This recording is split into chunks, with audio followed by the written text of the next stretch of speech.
Ayan guys, ano na, on board na kami.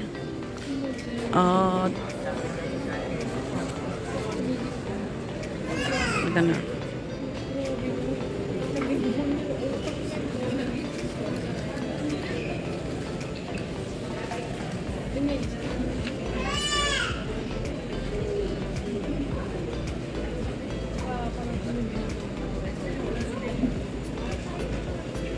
Ayan. Final call na daw.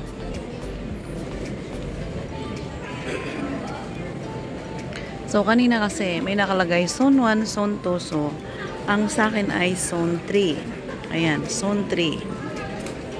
Ito.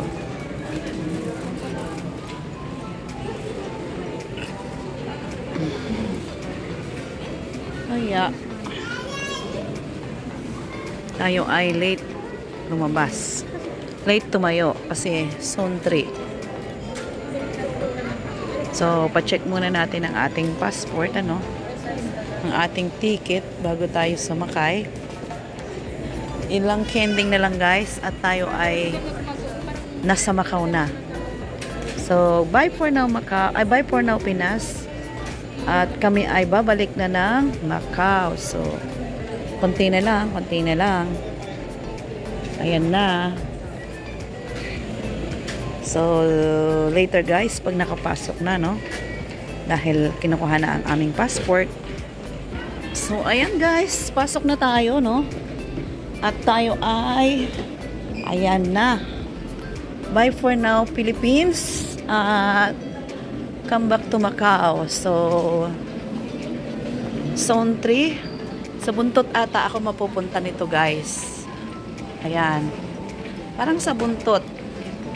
Kasi bakit kami ay nasa dulo, So, ayan, ang ganda ng araw, Maligayang paglalakbay. Ayan, Pacific.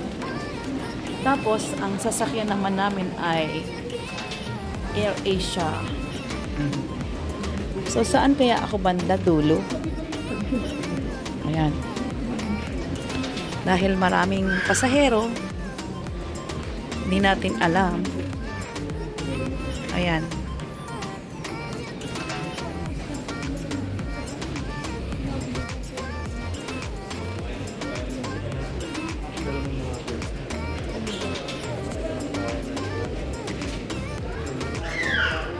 So, pasok na tayo. Bye for now, Philippines. Shout out sa mga taga-US, shout out sa mga taga-Canada, at shout out sa mga taga-Hong Kong nating viewers, shout out sa mga taga-Macau at Philippines. Thank you for watching. Ayan.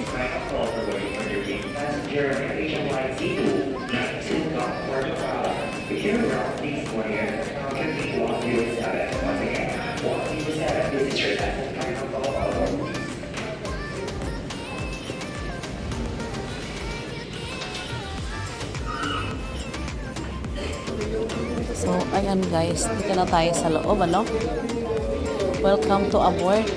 Ang layo pa ng aming lalakarin. So, ang dami po ng pasahero. So, medyo advance kaysa sa Philippine Airlines na laging late.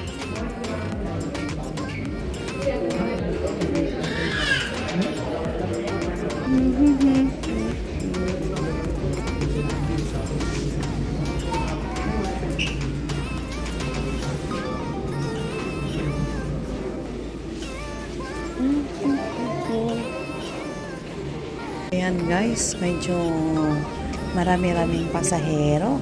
Malamang punuan. Ayan. Wala nang bakante. So, malapit na tayong pumasok dun sa loob. Habang dahan-dahan pong paisa-isa dahil malamang inaayos sa loob. So, lapit na.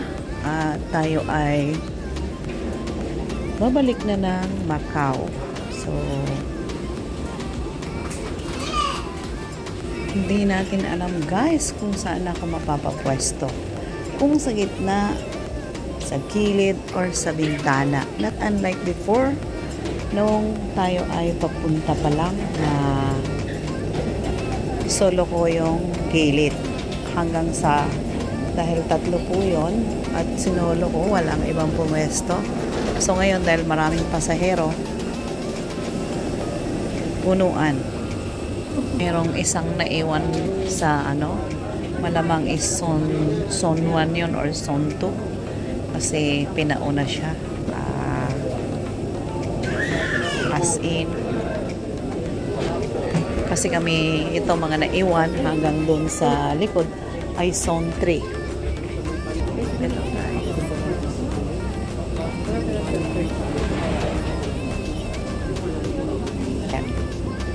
So, ang laki kasi nag-take tayo ng photo, no? At dikit na dikit kasi halos dikitan talaga, walang space. Kaya hindi natin mailayo yung ating kamay para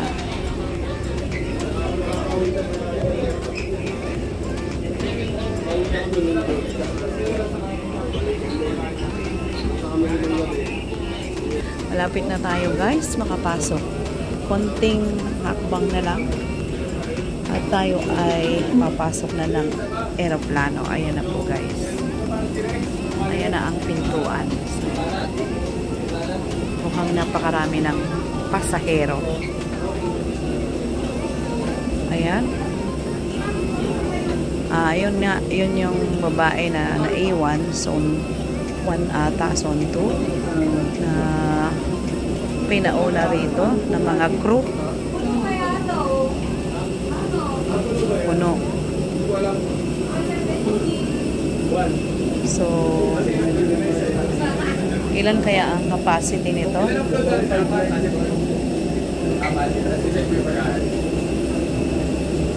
So, ayan mga crew, guys. Okay lang. Iba ang aming ngayon. So,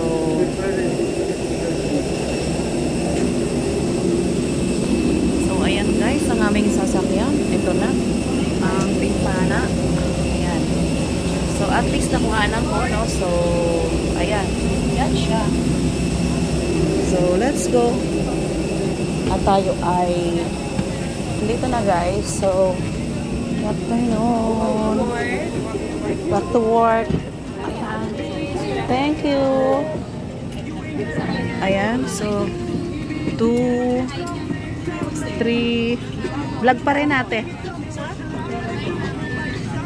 Once again, dear guests, to expedite the boarding process, may we ask all guests sa gitna. to take your assigned seats to give way to other passengers walking through the aisle. Malayo pa tayo guys. Thank you for Doon your pa tayo sa kasi 4 pa lang to. So, ayan.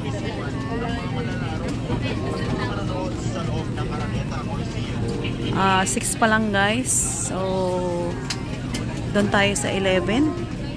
So, hindi ko alam kung gitna or 11C.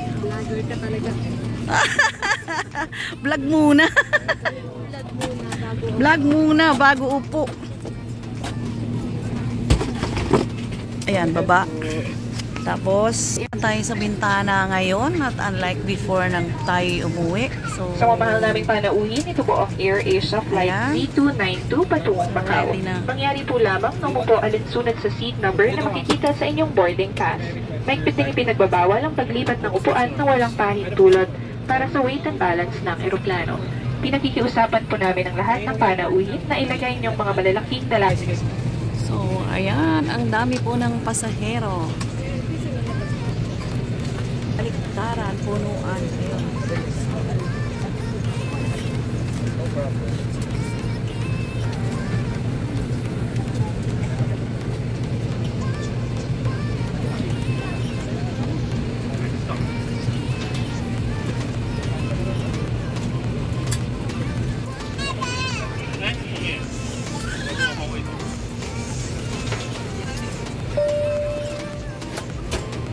Ayan guys, medyo mapapaaga ang ating alis.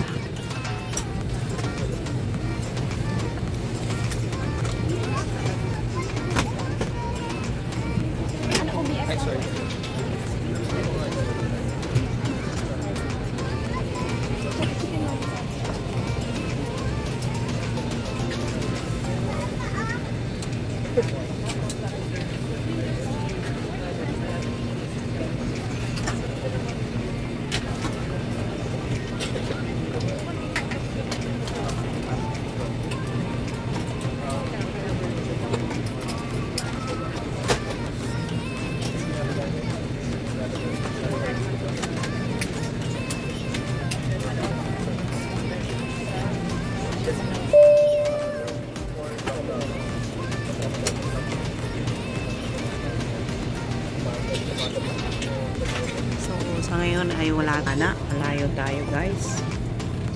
Ano na lang tayo dito. Shoot. Ayan. Sige. Salamat.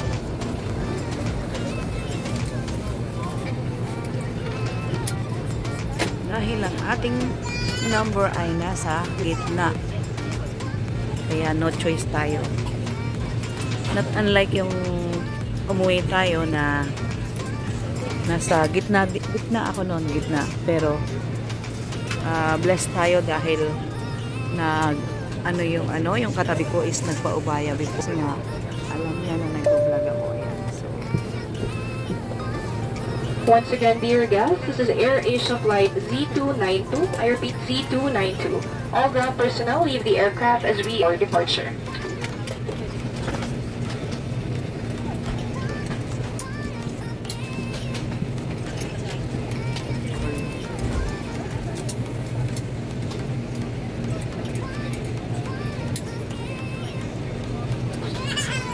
Cabin crew, armor doors and cross-check.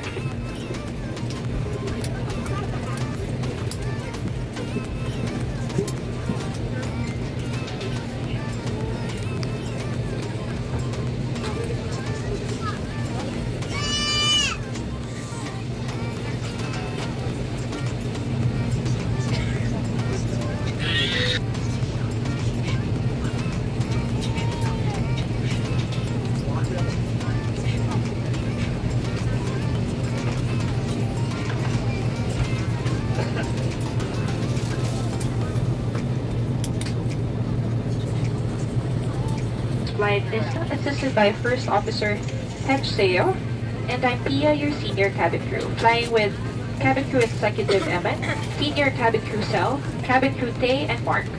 This flight will take 2 hours. Put your seat upright, ensure your seatbelt is securely fastened, stow your tray table, and open your window shade. Please switch off all your electronic devices to flight mode. Smoking and vaping are strictly prohibited. E-cigarettes are to be switched off, and batteries charging and usage of e-cigarettes are strictly prohibited. Please keep an eye on your personal belongings and inform our crew members if you notice anything unusual. Thanks to your support, we are still the world's best low-cost airline for the 14th year running. Sit back, relax, and have a super journey ahead. Thank you. 6 feet, guys, either 12, 12, and 14. Every attention, please. You're seated next to an emergency exit and may be required to open the exit in case of emergency. Open the exit only when the aircraft comes to complete stop on the signal or instruction the evacuate is given. Without side condition is safe and free from anything. Patience, please. Dear guests, we will now demonstrate to you the safety features of this aircraft. As you're certain the safety features may differ from other aircraft, we ask for your full attention to the cabin crew in front of you. This is your seat belt. To fasten, insert the metal tip into the buckle and tighten the belcro strap. To unfasten, lift the metal flap. Whenever the seatbelt sign is on, you must return to your seat and fasten your seatbelt securely. Should an oxygen mask like this drop your seat, immediately pull the mask firmly towards you. Place the mask over the headband tightly around your head and breathe normally. It is normal for the mask not to fully inflate after activation. Place your own mask first before assisting others under your care. Your life vest is under your seat. To use it, slip it over your head like this, clip on the waistband, and pull it tight.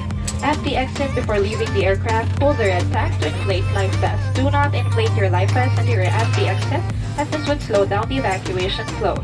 Your life vest is a narrow tube for further inflation. The light comes on upon contact with water and here's a whistle to attract attention. Evacuation lights are located at all exits. Please note where the emergency exits on the aircraft are located. They're being pointed out to you now. Bearing in mind that the nearest exit may be behind you. During evacuation, leave your hand luggage. If smoke is present, keep low and follow the path lights to the nearest exit as indicated. A copy of the safety information card is in your seat pocket. Please read it carefully. Passengers seated next to the emergency exit are requested to study the operation of these exits and the safety card. Should a need arise, there are fire extinguishers inside this aircraft. Operation of the device is placarded on the equipment itself. As this is a non-smoking flight, please do not smoke throughout the flight. The toilet will activate the smoke alarm. Tampering the smoke detector is punishable by law. Thank you for your attention. With an announcement, in case of loss of cabin pressure, you must remove your face mask first before using the cabin oxygen mask. Thank you.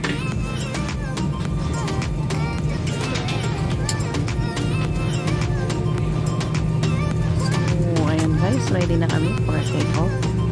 Thank you for watching. And bye for now, bye for now, Philippines.